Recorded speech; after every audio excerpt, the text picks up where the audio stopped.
years was the worst 3 years of my life. I was always the person who will put up a veil and not let anybody know what's happening, because I was always full of so much pride. Nobody must ever feel sorry for me. I never ever want to be the person who everybody feels sorry for. So I will always put on a strong face and always put out that positivity. I was involved in everything at UE. Everything you could think of, I was there. I was a part of the debate team. I was part of the netball team. I was active on hall. I was a hall my cluster rep at one time. I had the worst 3 years of my life at UE. The thing is, backstory, before I went to UE, I was an only child, and my mother migrated to the States when I was 12, when I was just entering high school. So all through my years at high school, I was a barrel child. The things them come from foreign, my money come from foreign. Every week I was good. When I was going into UE now, my mother got pregnant, and she was way up in age at this point, so it was a very high risk pregnancy. So because of that, she couldn't work, so she could no longer support me in the way that she used to support me.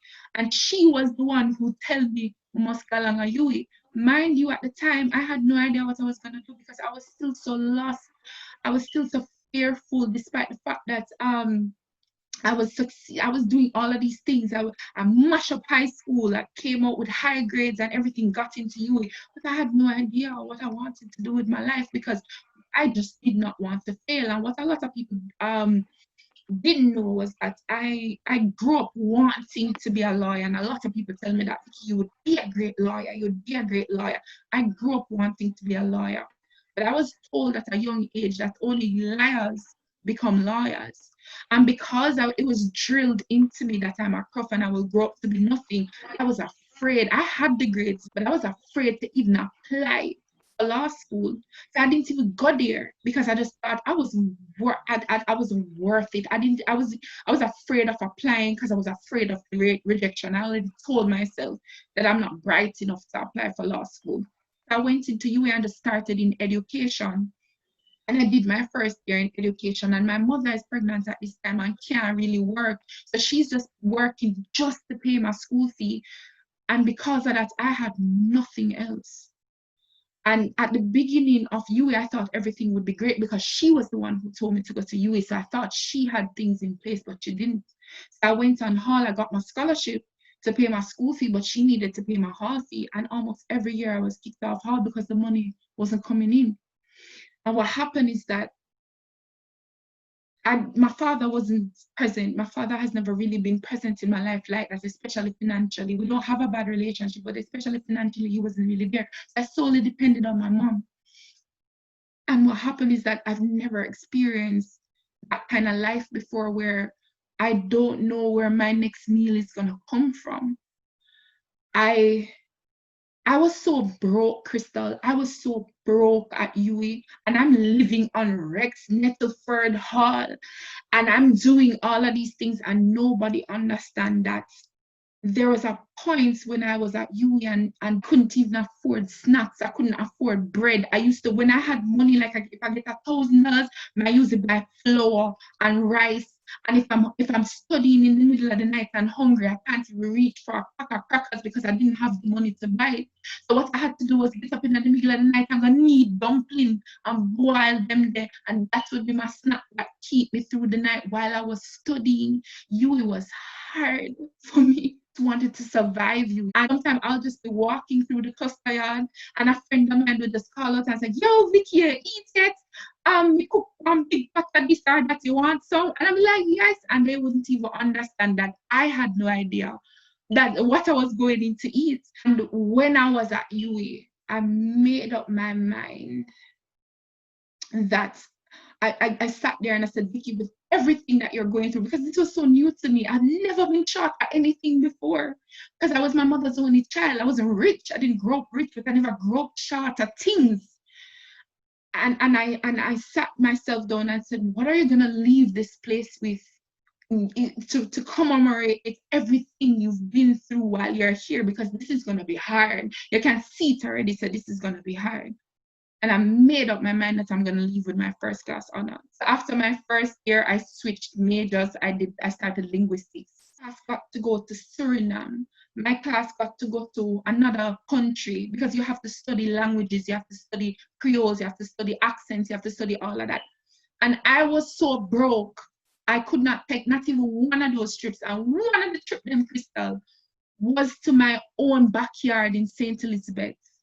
And the cost was $3,000 and I couldn't go. I did not have the money to do it. So every time they would travel, I would have my friends in class that would bring back the data and share it with me, and then we'll work together. And I made up my mind because my mother was having such a hard time providing for now her new child, her new family, and me in university, and she's paying my hall fee and all of these things. And I made up my mind that I was going to spend more than 3 years at UE. I wasn't going to spend more than 3 years because that's what I signed up for. So when you look at my transcript, you would see that I did my degree in 2 years. When everybody else was doing 3 and 4 subjects, Vicky was doing 6 and 8 subjects while being active in everything, because I made up my mind that I'm staying there no longer than 3 years. And I'm leaving that place with a first class honors. And I buckled down and I graduated with my first class honors. Called me from Jamaica and said, your package come. And I said, open it and read it. I want to know what it says. And it says, you have your first class honors. And Crystal, I fell on the floor and I cried because I had 2 years to do a major and a minor. I did my minor in literatures in English. I had 2 years to do a major and a minor. And I was hungry half the time. And I was broke half the time. And I was suffering with my own low self-esteem, my own internal issues. And through all of that, I graduated with my first class honors. And it's when I went to do my photo, my UE photo, the bright group in the class came over and asked me, so what you're graduating with? And I'm like, first class honors. And I'm thinking that, the whole of them get first class honors because I was never seen as a bright person in the group because I was always late for class. I was always sitting at the back of the class. I was always, the funny Vicky. My interest was about making everybody laugh and so on. So nobody really knew that I was on top of the class. So the bride crew, who's always in front and always answering every question and so on, they're the ones who walk over to me now and saying, what did you graduate with? And I said, my first class honors. And they're like, and I'm like, what happened? And I did not understand their reaction until graduation. So while UE was hard for me, when I look back on my UE days now, I am grateful because I know God was on me, despite the fact that a lot of times I didn't know where my next meal was gonna come from.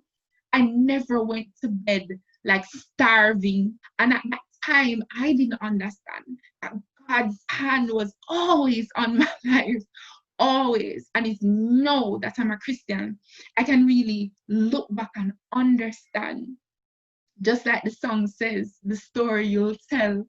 You can look back and see that God's hand was on my days at UE. Today, this is 11 years later. I graduated in 2009. Today, that is my greatest accomplishment is in my mind. If you look at my resume, people would say, oh my gosh, but you've gotten a government general award, you've gotten this award, you've done this, you've been here. But my biggest accomplishment in my mind was my first class honors.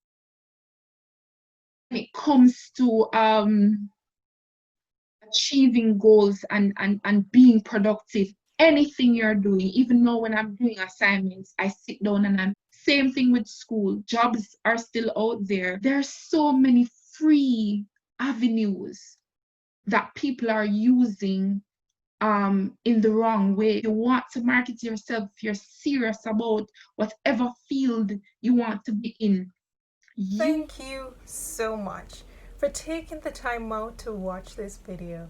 If you enjoyed what I had to share, I'd appreciate it if you give the video a thumbs up.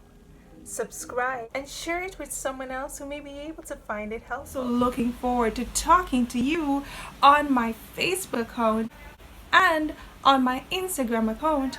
I'm also looking forward to reading your comments down below. Until next time, take care, keep safe, and every day aim to be better, to do better, and to live your best life.